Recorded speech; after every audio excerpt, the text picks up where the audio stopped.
ጤና ይስጥልን ተመልካቾች ከትግራይ ቴሌቪዥን ተላለፈ የአማርኛ ቋንቋ ዜናችን አሁን ጀምሯል። ከዜናዎቹ ጋር በእምነት ሰለሞን ነኝ። በቅድሚያ የትግራይ መልሶ ግንባታ ጽሕፈት ቤት ከተባበሩት መንግስታት የልማት ፕሮግራም ባገኘው ከ595 ሚሊዮን ብር በላይ ድጋፍ በ5 የትግራይ ዞኖችና 13 ወረዳዎች የተለያዩ የመልሶ ግንባታ ስራዎች ለማከናወን እንደሚሰራ አስታወቀ።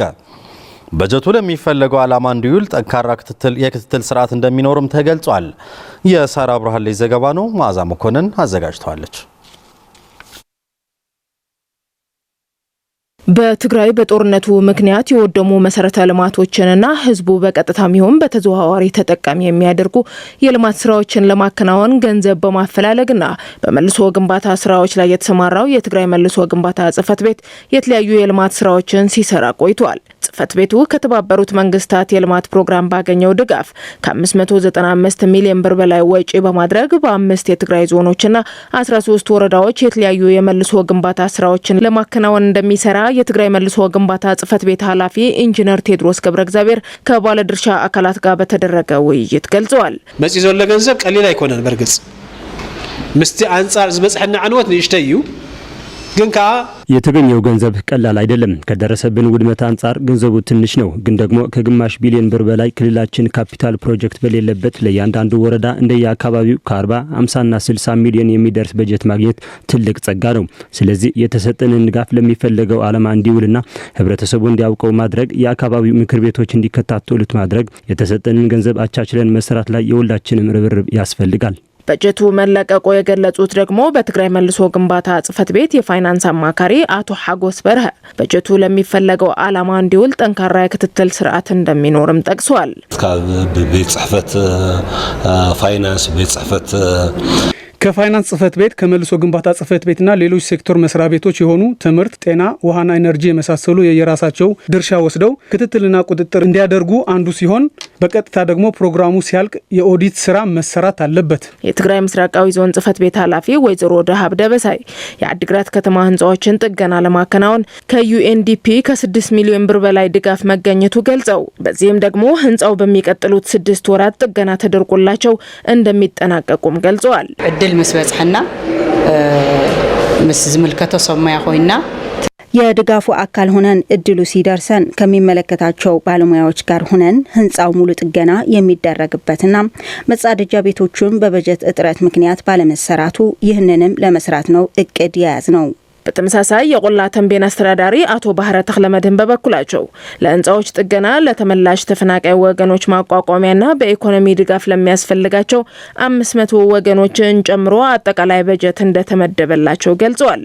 በርከት ዘላቲ ወረዳ በርከት ዘላ ተፈናቃይሎ በወረዳው በርካታ ህዝብ በነበረው ጦርነት ተፈናቅሏል። በትግራይ የተለያዩ አካባቢዎችና ከትግራይ ውጭ ህብረተሰቡ ተፈናቅሏል። እናም ይህን በመገንዘብ ፍትሃዊ የሆነ ምልመላ ተደርጎም ለህብረተሰቡ ድጋፍ በማድረግ ወደ ተሻለ ደረጃ የሚሻገርበት ስራ ለመስራት እቅድ ተይዟል። የትግራይ መልሶ ግንባታ ጽሕፈት ቤት ከተባበሩት መንግስታት የልማት ፕሮግራም ባገኘው የገንዘብ ድጋፍ ከ2 ዓመት በፊት በትግራይ በይፋ ስራውን መስራት የጀመረ ሲሆን በጦርነቱ የወደሙ የመንግስት ተቋማትን ጥገና በማድረግና በጦርነቱ ምክንያት ጉዳት የደረሰባቸው የህብረተሰብ ክፍሎች በመደገፍ ላይ ይገኛል።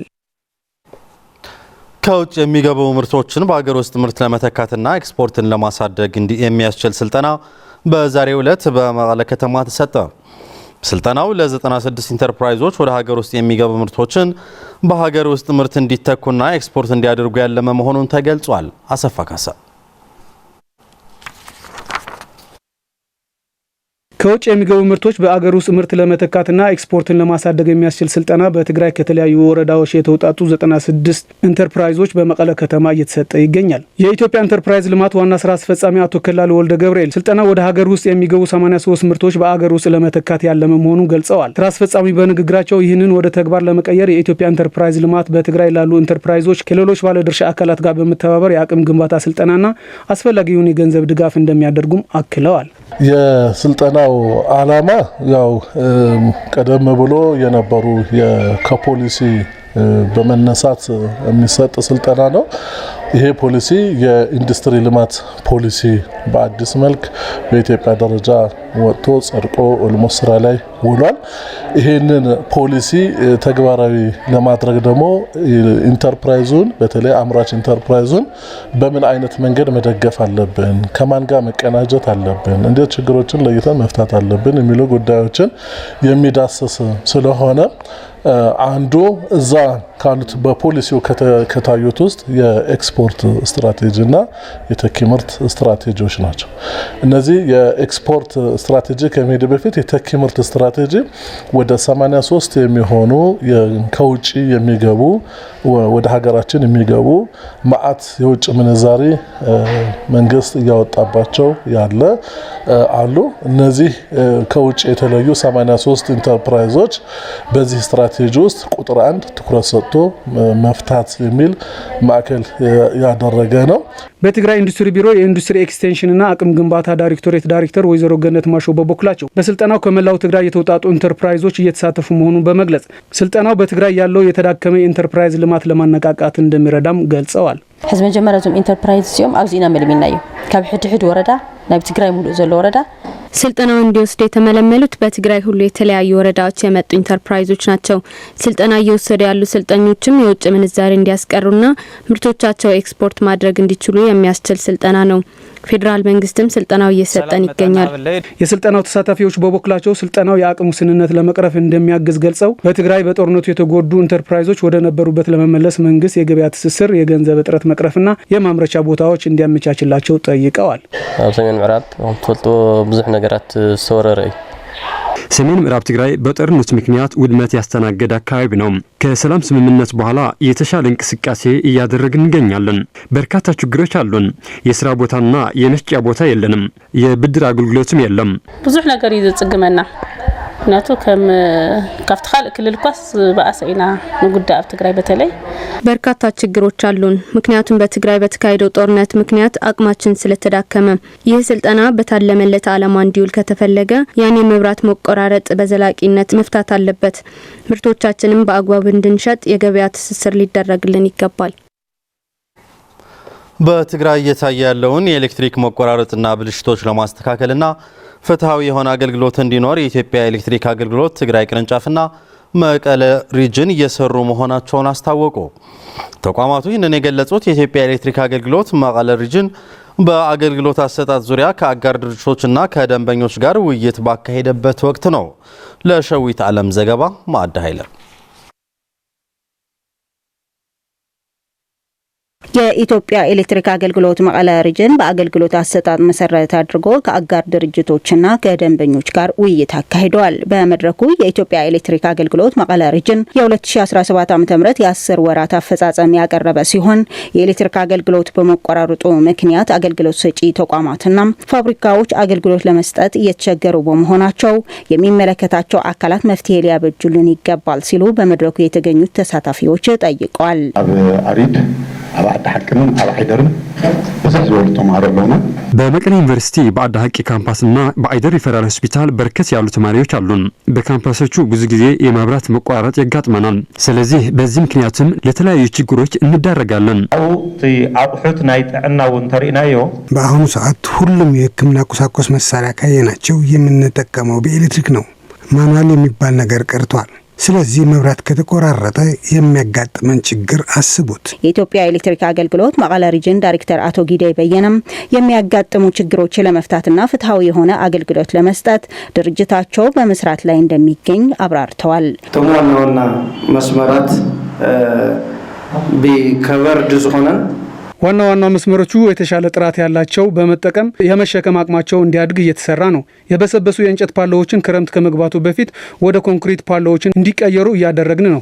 የኢትዮጵያ ኤሌክትሪክ አገልግሎት ትግራይ ቅርንጫፍ ምክትል ኃላፊ አቶ መስፍን ገብረመድህን በበኩላቸው በደም አፋሳሹ ጦርነትና በድህረ ጦርነቱ ምክንያት ያጋጠመውን ችግር በመቋቋም ፍትሃዊ የሆነ አገልግሎት ለመስጠት ከሚመለከታቸው አካላት ጋር በመሆን እየሰራን እንገኛለን ብለው አብሬት ይጸገማት አለውና እዚህ መጀመሪያ ናይ መሰረተ ልማት ልማት መጀመሪያ በጦርነቱ ምክንያት የመሰረተ ልማት ተቋማት ውድመት አጋጥሞናል። ከድህረ ጦርነቱ በኋላም በሌቦች የመዘረፍ ሁኔታ እያጋጠመን ያለው ከተለያዩ ክልሎች በእገዛ ከምናገኘው ጨምሮ በራሳችን አቅም በሚገዙም ራሳችን በመግዛት የኤሌክትሪክ መቆራረጥ እንዳይኖር እየሰራን እንገኛለን። በትግራይ ማዕከላዊ ዞን በአድዋ ወረዳ ከ3000 ዓመት በፊት በተመሰረተውና የስልጣኔ መሰረት በሆነው በይሓ ከተማ የሚገኙ ጥንታዊ ቅርሶችን ጥናት በማድረግና ለዓለም በማስተዋወቅ ተጠቃሚ ለመሆን እየሰራበት እንዳለ የትግራይ ባህልና ቱሪዝም ቢሮ አስታወቀ።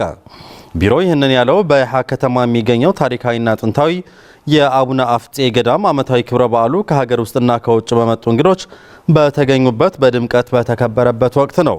የገብረ መድህን ተወልደ መድህን ዘገባ ነው። ፍሬህይወት ተወልደ መድህን አዘጋጅተዋለች።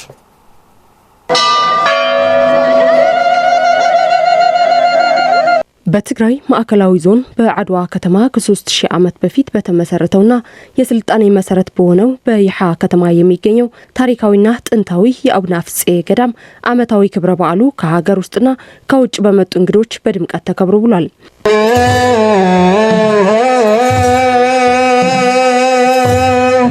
በአምስተኛው ክፍለ ዘመን ወደ አክሱም ከገቡ 9 ቅዱሳን መካከል አንዱ የሆኑት አቡነ አፍጼ ገዳማቸው የሚገኙበት ታሪካዊ ቦታ ይሓ በርከት ያሉ ጥንታዊ የእጅ ስራዎች እንዲሁም ሌሎች በርካታ ቅርሶች እንደሚገኙበት የገለጹት የአቡነ አፍጼ ገዳም አስተዳዳሪ አባ ተክለመድህን ሓጎስ ይህ ታሪካዊ ስፍራ በባለሙያዎች ሰፋ ያለ ምርምር ሊደረግበት እንደሚገባም ይናገራሉ። እዚ ጥንታዊ ከተማ እዚ ኣብ ትሕተናስ ከተማ እንሄ ብስሩ ብስነ ኳዕቲ ዝርከብ በዚህ ጥንታዊ ገዳም በቁፋሮ በርካታ መቃብሮች ከልደተ ክርስቶስ በፊት የነበሩ በርካታ ቅርሶች ይገኙበታል። ስለዚህ ሰፊ ጥናቶች ሊካሄዱበት ይገባል። ከልደተ ክርስቶስ በፊት የነበሩ ስልጣኔ፣ እምነት፣ እውቀት እንዲሁም ፍልስፍና የሚያሳይ ነው። ስለዚህ ትኩረት ሊደረግበት ይገባል። በዓሉን ለማክበር ከተለያዩ አካባቢዎች የመጡ እንግዶች በበኩላቸው የይሓ ስልጣኔና ታሪክን ለዓለም በማስተዋወቅ የተቀናጀ ስራዎችን መስራት እንደሚገባም ተናግረዋል።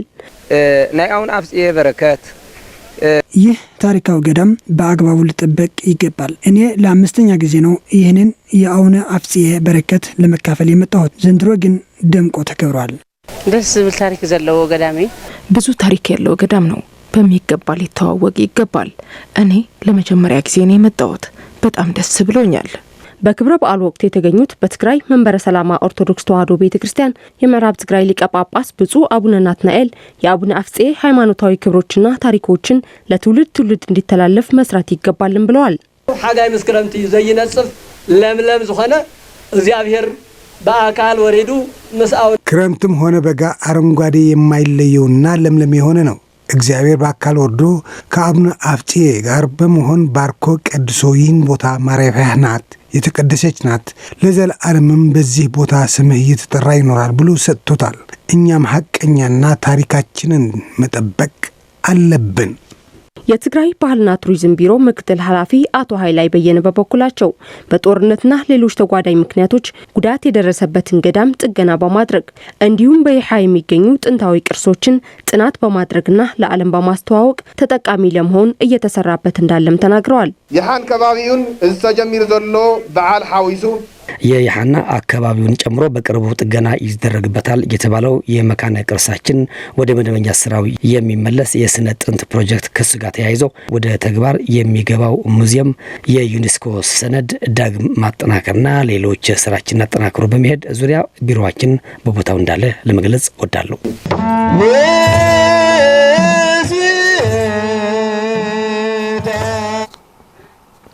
ከውጭ በጋዛ የእርዳታ ጣቢያ አቅራቢያ በእስራኤል ወታደሮች 6 ሰዎች መገደላቸውን የሐማስ ባለስልጣናት ገለጹ። በደቡባዊ ጋዛ በሚገኘው የእርዳታ ማከፋፈያ ማዕከል አቅራቢያ የእስራኤል ወታደሮች በከፈቱት ተኩስ 6 ፍልስጤማውያን ሲገደሉ በርካቶች መቁሰላቸውን በሐማስ የሚመራው የሲቪል መከላከያ ኤጀንሲ ገልጿል። ተኩስ በተጀመረበት ቅዳሜ ጠዋት ሰዎች እርዳታ ለመውሰድ ተሰብስበው እንደነበርም የኤጀንሲው ቃል አቀባይ ተናግረዋል። በዚህ ሳምንት ብቻ ወደ ማከፋፈያው ማዕከል ለመድረስ ሲሞክሩ በደርዘን የሚቆጠሩ ፍልስጤማውያን ሲገደሉ በመቶዎች የሚቆጠሩ ደግሞ ቆስለዋል ብለዋል የቢቢሲ ዘገባ። ማዕከሉን የሚያስተዳድረው በአሜሪካና በእስራኤል የሚደገፈው የጋዛ ሰብአዊ ፋውንዴሽን መጨናነቅን ለመቋቋምና ደህንነትን ለማሻሻል ስራውን ማቆሙን አስታውቋል። የእስራኤል መከላከያ ሰራዊት ባወጣው መግለጫ አካባቢው በሌሊት የውጊያ ቀጠና መሆኑን ለጋዛውያን ማሳወቃቸውን ተናግሯል። የጋዛ ሰብአዊ ፋውንዴሽን በሐማስ ቀጥተኛ ዛቻ ምክንያት ቅዳሜ ዕለት ምግብ ማከፋፈል እንዳልቻለ የገለጸ ቢሆንም ቡድኑ ግን ወንጀላውን አስተባብሏል። የተባበሩት መንግስታት ድርጅት ፍልስጤማውያንን ለአደጋ እንደሚያጋልጥና የጋዛን ሰብአዊ ቀውስ ለማቋቋም በቂ ምግብና መድኃኒት እንደማይሰጥ ገልጿል። የሲቪል መከላከያ ቃል አቀባይ መሐሙድ ባሳል እስራኤል በጋዛ ከተማ በሚገኝ መኖሪያ ቤት ላይ ባደረሰችው የአየር ድብደባ ቢያንስ 15 ሰዎች መሞታቸውን መግለጻቸውን ዘገባው አክሏል።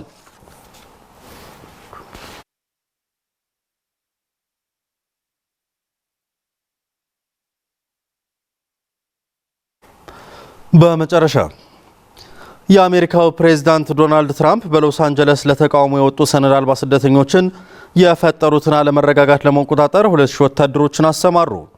ትራምፕ ስደተኞችን ከአሜሪካ እንዲያባርሩ በዋናነት የሚደግፉት ቶም ሆርማን ቅዳሜ ዕለት ለፎክስ ኒውስ ሎስ አንጀለስ ደህንነቷን የተጠበቀች እናደርጋታለን ብለው ነበር።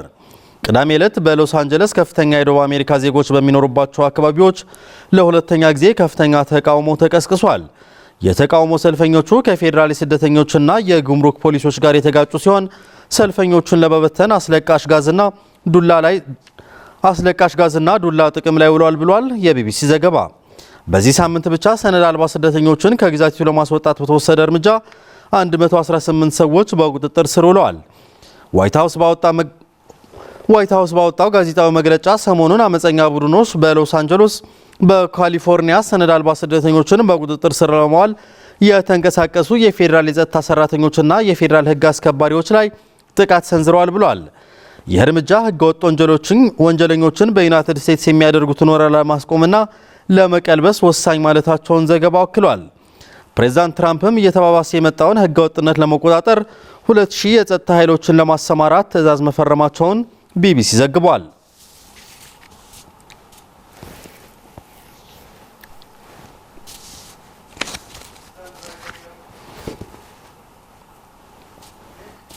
ተመልካቾች ዜናዎቻችን አብቅተዋል። ስለተከታተላችሁ እናመሰግናለን። ሰላም።